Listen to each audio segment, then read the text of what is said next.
Ready? Exercise number 8, Series C, Legal Matter, start.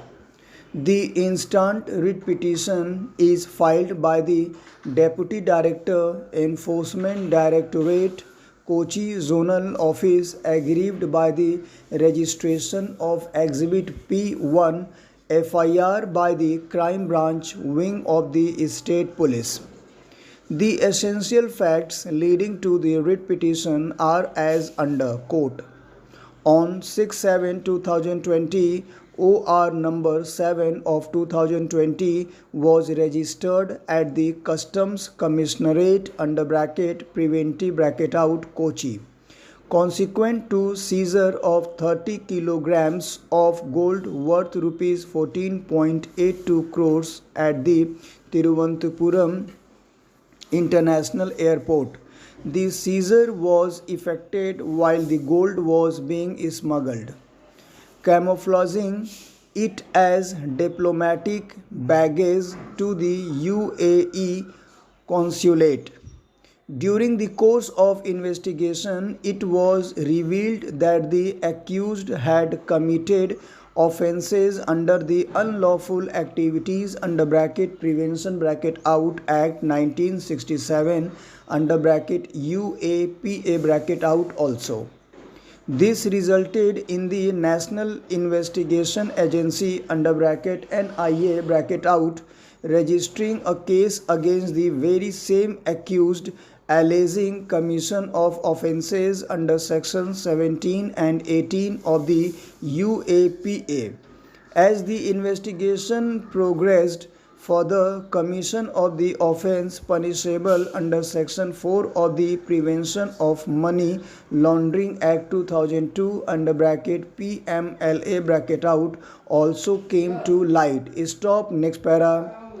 After registration of the case, the ED filed Exhibit P5 complaint before the Special Court for PMLA cases Principal Sessions Court, Ernakulam.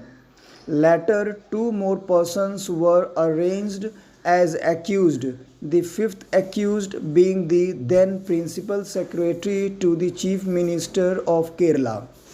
On the request of the investigating officer, custody of the second accused was given to the ED for 7 days from 5/8/2020.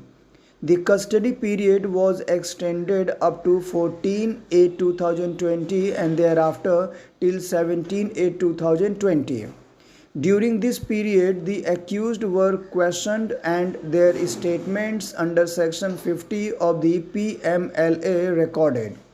Srimati Swapna Suresh was aired by an online media channel wherein she alleged that the ED officials had made her sign the section 50 statements without allowing her to read its contents. According to the learned Solicitor General, registration of the crime by the Crime Branch Wing of the State Police against the officers of a central agency alleging flaws and excesses during their investigation militates against the very concept of cooperative federalism enshrined in the Constitution.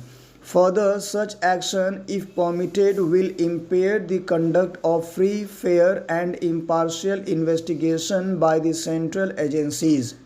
It is contended that the Special Court, having taken cognizance of the offences based on the complaint filed by the ED, only the Special Court alone empowered to consider the complaint of the accused, and that parallel investigation by the Crime Branch would impinge the credibility of the investigation so far conducted by the ED and would result in an incredulous situation of a magistrate deciding upon the authenticity and genuineness of the statements given by the accused in a case under consideration before a sessions judge (special judge). Stop. Next para.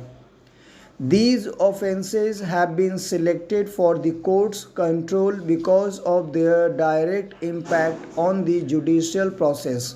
It is the judicial process, in other words, the administration of public justice, which is the direct and immediate object or victim of those offences, and it is only by misleading the courts and thereby perverting the due course of law and justice that the ultimate object of harming the private party is designed to be realized.